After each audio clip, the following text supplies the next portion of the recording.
एक भक्त क्या देखता है, वो देख रहा है कि हमारे पड़ोस में यानी दूसरा घर नाम नहीं ले रखा उस परिवार ने, और उनके सारे सुख यानी उसके बच्चे भी अच्छे पढ़ गए, नौकरी लग गई, लड़कियां भी अच्छी जगह ब्याही गई, खूब संतान भी है, पैसा भी है, कार भी है, और वो भक्त ने नाम भी ले रखा है और 1 वर्ष 2 वर्ष 3 वर्ष हो भी चुके हैं। अब वो क्या देखता है कि भी हमने नाम भी ले रखा है और फिर भी छोटी मोटी कोई हानि लाभ हमें होता ही रहता है, और ये कुछ भी नाम भी नहीं लेते, ना ले रहे ना दान करते हैं, सारा दिन ताश खेलते हैं, शराब पीते हैं, टीवी इनका फुल स्पीड पर चलता है, सारे गाने गुने सुनते हैं, सारे ठाठ इनके। पुण्यात्माओं, अब जैसे जिनके पिछले जो संस्कार हैं, पुण्य हैं, पिछले जन्म में कभी उन्होंने अच्छे कर्म किए हुए, शुभ कर्म किए हैं, वो परमात्मा ने उनके प्रारब्ध में लिख दिए। अब वो उस जीवन में सारे ही प्राप्त करेंगे, और उनको वो किसी तरह बर्बाद करो, चाहे कुछ भी, चाहे डाके मारो, चोरी करो, लूटो खसोटो, शराब पियो, कितनी बकवाद करो, उनका पिछला जब तक पुण्य चलेगा तब तक उनको कोई आपत्ति नहीं आएगी। और जब वो पुण्य समाप्त हो जाएगा तो वो बैटरी डिस्चार्ज होगी उनकी, और ऐसी होगी कि याद रखेंगे। हमने बहुत से ऐसे घर देखे जो कति 1 नंबर पर दिखा करते, आज उनका सर्वनाश हो गया। कारण यही था कि उन्होंने आगे उस पिछले पुण्य चल रहे थे। जैसे एक बैटरी होती है इन्वर्टर की, इन्वर्टर की बैटरी को चार्ज कर दिया गया, चार्जर भी हटा दिया और फिर भी वो काम कर रही है, बल्ब भी जला रही है, पंखे भी चला रही है, लेकिन जब वो उसका अक्षमता समाप्त हो जाएगी एकदम सर्व लाभ बंद हो जाएंगे। अब वो भक्त जो ये देख रहा है कि मैं भक्ति भी कर रहा हूं और फिर भी मेरे ऊपर कुछ ना कुछ ठूठा होती रहती है, तो पुण्यात्माओं, उस जो पड़ोसी को तू देख रहा था उसके पिछले पुण्य हैं और तेरे पिछले पुण्य नहीं है, और तेरे ऊपर वरदान समझो कि तेरे ऊपर आपत्ति आई और आपने परमात्मा की चाह बनी। और दुर्भाग्य उन आज झूठे सुख में सुखी उन प्राणियों का जो पिछले पुण्य से वो सुखी महसूस होते हैं, वो भगवान की चाह नहीं कर रहे, उनका दुर्भाग्य है। आपके लिए आपके लिए जो है वरदान बन गया आपका दुख, कि उस दुख के कारण आपने परमात्मा की खोज करनी शुरू की और आपको रास्ता मिल गया। अब आपने चार्जर लगा दिया, आपकी पिछले जन्म की बैटरी चार्ज नहीं थी, वो पुण्य नहीं थे, अब आपने ये नाम रूपी चार्जर गुरुजी से उपदेश लेकर ये दोबारा कनेक्शन जोड़ दिया, वो चार्जर लग गया, आपकी बैटरी चार्ज होनी प्रारंभ होगी और उनकी डिस्चार्ज हो रही है। फिर देखना कुछ समय के बाद देखना दोनों का डिफरेंस क्या होगा। वो तो सर्वनाश को प्राप्त होंगे, तेरे घर में न्यारी बरकत होंगी, दुनिया देखा करेगी। ओहो, इतना सुख, ऐसी सुविधाएं। एक भक्त सत्संग में जा रहा था, परमेश्वर कबीर जी रह कराते रहते हैं रूपांतर करके समय समय पर, और भक्ति की स्थिति को बनाए रखते हैं। और काल ये चाहता है कि भक्त नास्तिक, सभी मानो नास्तिक हो जाएं, इनको ऐसा उल्टा ज्ञान दिवा दूं, ये साधना करें, इनसे कुछ लाभ मिले नहीं, और ये भूल जाए भगवान को। क्योंकि जो आस्तिक हैं वो भगवान की चाह में कहीं ना कहीं भटकते रहते हैं, और उनको भटकने वालों को परमात्मा किसी ना किसी तरीके से अपनी शरण में ग्रहण कर ही लेता है। इसलिए परमात्मा रह कराते हैं कबीर जी, और कहीं गुप्त रूप से कोई साधु संत का रूप धारण करके किसी नगरी में 10-5 वर्ष रह गए, किसी में 2 वर्ष रह गए, तो उनको बहुत सा लाभ दे जाते हैं और भगवान की स्थिति को पुनः स्थापित कर जाते हैं। तो कबीर परमेश्वर जी का एक, अब हम संत कहेंगे, वो थे मालिक ही, क्योंकि प्रारब्ध में परिवर्तन कबीर जी के अतिरिक्त कोई कर ही नहीं सकता, या उसका कोई कृपा पात्र संत वो परमात्मा ही भेजता है। तो ऐसे एक परमेश्वर कबीर जी के सत्संग में एक भगत जाया करता था।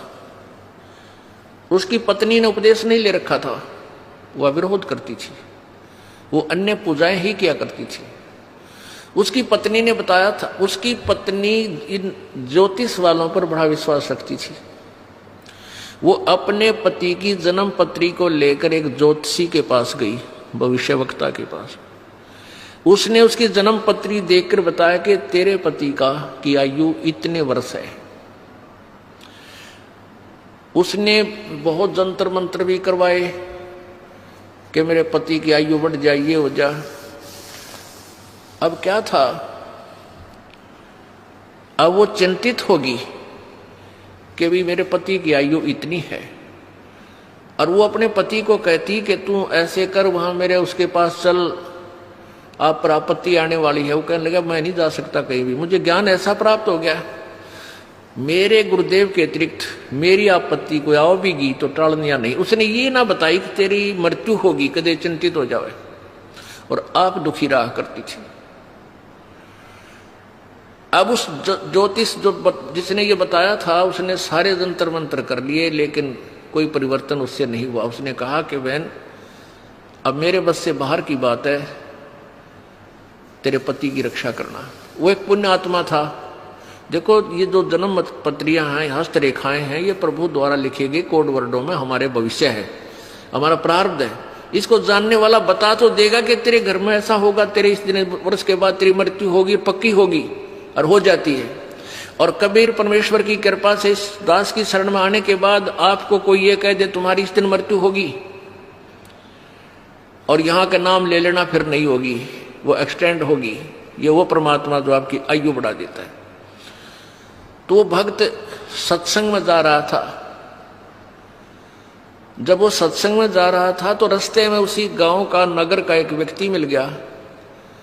वो शराबी कबाबी आदमी, और वो सिनेमा देखने जा रहा था दूसरे उसी शहर में जिसमें वो सत्संग के लिए जा रहा था। पहले पैदल जाया करते थे, साधन नहीं थे, तो दोनों मिल गए, वहां हम सफर हो गए। एक दूसरे ने पूछा तुम कहाँ जा रहा है, वो कहने लगा मैं सत्संग में जा रहा हूँ। दूसरा बोला तू कहाँ से, पूछा तो कहाँ जा रहा है, मैं सिनेमा देखने जा रहा हूँ, और वहाँ शहर से शराब लाऊंगा, और वहाँ घूटी ला के फिर फिल्म देख के फिर आऊँगा। तो उस भगत से वो कहने लगा, वो शराबी, कि क्या रखा है तेरे सत्संग में, कुछ ना रखा वहाँ पर, ये तो मूर्ख बना रखे हो तुम इन संतों ने। आजा, खान पीन की उम्र है, आ चल मेरे साथ, सिनेमा देखेंगे, फिल्म देखेंगे, घूटी लावांगे, होटल में रोटी खावांगे। भक्त ने बोला बस भाई हम तो सत्संग में जाएंगे। काफी बात चलती रही, कहता रहा कुछ ना दे भाई, देख हमारे ठाठ देख ले, और कुछ ये सब बकवादे हैं, ये उम्र कौन सी भक्ति करने की है, तो जवान पड़ा है, बुढ़ापे में देख लिए। पर वो नहीं माना भक्त। तो उधर चलते चलते वो रास्ते में उन्होंने पेशाब करने की इच्छा होगी दोनों को। एक राइट साइड में रास्ते से पेशाब करने चलेगा, एक लेफ्ट साइड में। जो शराबी कबाबी था वो पेशाब करने गया, तो वहां क्या देखा, उसने देखा कि वर्षा हो चुकी थी। वर्षा के बाद कुछ मिट्टी हटके एक मटका था, घड़ा छोटा सा, और उसमें देखा झांक के हाथ हटा हटू का मिट्टी, तो उसमें सोने की ईंटें मिली। छोटी छोटी ईंटें होती थी, 100-100 ग्राम की सोने की ईंटें, पहले छोटी ईंटें होती थी, वो 4-5 मिल गई उसमें। यानी 4-5 का मतलब आधा किलो सोना, किलो आधा किलो सोना। आज तो बहुत महंगा है, उस समय सस्ता होते हुए भी कीमत बहुत थी उसकी। वो वापस आया जो लफंडर था, और उधर से भगत आया। भगत ने कहने लगा देख भाई, आप तो रोज भक्ति करते हो, सत्संग में जाता है, और मैं कद्दे भक्ति नहीं करता, ना भगवान भजता, सारा दिन मौज मस्ती मारता हूँ। देख मेरे को ये 4-5 सोने की ईंटें मिली, आजा दिखाऊंगा कहाँ मिली। वो देखा वहां पर, वो मटका की इसमें मिली। अब काल तो पूरा जाल डाला है अपने भगत पे, परमात्मा के भगत पे किसी तरह भक्ति छोड़ दे। फिर वो कहने लगा देख ले तो मान जा निकम्मे, आजा मेरी गेला गुटी छुटी लावांगे, चाल सैर सपट्टे करांगे। उस भगत के दिल में थोड़ा सा कच्चापनता आ गया, थोड़ा सा। और वो चलते चलते क्या था, चल रहे थे और रास्ते में उसके पैर में कांटा लग गया। ये बातें क्योंकि उसका ध्यान बट गया थोड़ा सा, वो कांटा लग गया और कांटा लाग के अंदर ही टूट गया। अब उसने सोची, वो कह रहा देख अब क्या करी रक्षा तेरे गुरु जी ने, यू कांटा भी लग गया तेरे। कहने का भाव है कि काल ने अपने पूरी जाल डाला, लेकिन वो भक्त टस से मस लिया। उसने सोचा भाई गुरु जी से आज या फाइनल बात पूछूंगा मैं, या तो बहुत उल्ट से बात होगी भाई मैं भक्ति भी कर रहा हूँ, आप पर समर्पण भी हूँ और मेरे ऊपर मैं घर में कोई बरकत सी भी ना दिखती, और ये सारे उल्टे काम कर दे, किसी ने सोना भी मिल गया निकम्मे ने और भाई सारे ठाठ कर रहा। तो ये मन में सोच के गुरु जी के पास आ गया। अब गुरु जी ने पूछा बेटा क्या बात है, बहुत उदास नजर आ रहा है। वो कहने लगा गुरुदेव वैसे तो आपके दास को आपके ज्ञान में कोई त्रुटि नजर नहीं आती, हो सकता है मुझ दास में कोई त्रुटि हो जिस कारण से मैं आपसे लाभ प्राप्त नहीं कर पा रहा। प्रभु वो सारी कहानी बताई कि परमात्मा एक नंबर का निकम्मा आदमी हमारे गांव का है, दारू वो पीवा बकवाद सारी करे, फिल्म देखा, वो मैंने रास्ते में मिल गया और उसको रास्ते में एक सोने की 4-5 ईंटें मिली, आधा किलो सोना, और मेरे पैर में कांटा लग गया। उसने मुझे बहुत डगमग करने की चेष्टा की, गुरुदेव हम भी जीव हैं, मेरे भी मन में थोड़ा सा खोट पैदा हो गया, मुझ पापी पर रक्षा दया करो दाता, ये क्या कारण है। तब उसने बताया बेटा आज तेरी मृत्यु होनी थी, आज के बाद तेरा जीवन नहीं था, और वो निकम्मा अपना पिछली बैटरी चार्ज कर रहा था, वो अब खर्च रहा है, बर्बाद कर रहा है, उसके पास भविष्य में कुछ नहीं होगा। बेटा तेरी उम्र बढ़ गई, तेरे आज फाइनल तेरी फैसला था।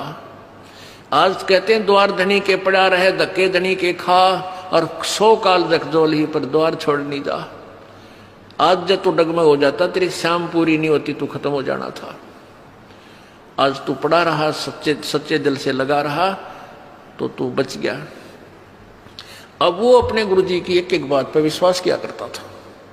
वापस आ गया करने, काटा कूटा वहां कटवा दिया, भगता निकाल दिया। अपनी पत्नी से आके कहने लगा कि आज मेरे गुरुदेव ने ये बताया कि आज मेरी मृत्यु होनी थी, और गुरु जी की भक्ति से, उसके नाम से, उनके आशीर्वाद से आज मेरा जीवन बच गया। उसकी पत्नी ने उसी समय उसको कहा कि सचमुच तेरे गुरु जी पूर्ण परमात्मा है। वो जन्म पत्री ले रही थी, कहने लगी मैंने दिखाई थी एक जन्म पत्री कि इस वर्ष में तेरी मृत्यु थी, और मैंने सारे जंतर मंत्र करवा लिए थे। उस मेरे जिसके पास मैं जाती थी उसने लास्ट में हाथ खड़ा कर दिया था कि मेरे बस की बात नहीं तेरे पति को बचाने की, और मैं बहुत चिंतित थी, रोया करती भगवान पड़का भगवान के आगे। तो उसकी पत्नी ने भी उपदेश लिया, और वो बालक का फिर उन बच्चों का पूर्व अच्छा जीवन रहा, काफी लंबी आयु उसको प्राप्त हुई। तो इस प्रकार हमने अपने परमात्मा के ज्ञान पर ये विश्वास रखना पड़ेगा। इसमें थोड़ा धीरज धैर्य की आवश्यकता है, जल्दी नहीं मचावे। तो अब हमने सबसे पहले ये देखना है कि वो कौन परमात्मा प्रभु है जो हमारे प्रारब्ध के कर्म को नाश कर सकता है। वो पूर्ण ब्रह्म है, परम अक्षर ब्रह्म है। बहुत से ऐसे प्रमाण आपको मिलेंगे कि प्राणी जब दुखी हो जाता है वो संतों की तलाश करता है, उनसे फिर जाकर वो जंतर मंतर करवाता है। वो पहले तो उपदेश देते हैं, गुरु लोग कहते हैं ये नाम जप, ऐसे पूजा कर दे, ऐसे प्रसाद बांट दे, ऐसा कर दे, तुम्हारे पितर रुष्ट हो रहे हैं उनके 5 कपड़े रख दो। उसके बावजूद भी उनको कोई लाभ नहीं हो रहा, तो फिर वो संत क्या कह देते हैं कि भी ये तो तेरे प्रारब्ध में लिखा हुआ कष्ट है, तेने भोगना ही पड़ेगा। प्रारब्ध में जो लिखा गया है पाप, वो कर्म नाश नहीं होता। अब वो पुण्यात्मा जो दुखी था, वहां सुख की आशा लेकर गया था, वहां से उसको लाभ नहीं मिला। ये जवाब मिल गया 2 वर्ष 3 वर्ष के बाद, फिर वो दूसरे संत के पास जाता है। वो दूसरे संत के पास भी उसकी यही क्रिया शुरू होती है, ऐसा कर दे, वैसा कर दे, ऐसा कर दे, नो बोल दे, ये जाप कर ले, इतना जाप ये कर ले, और फिर भी लाभ नहीं होता। फिर वो तीसरे के पास जाता है, फिर चौथे के पास जाता है, और अंत में नास्तिक हो जाता है।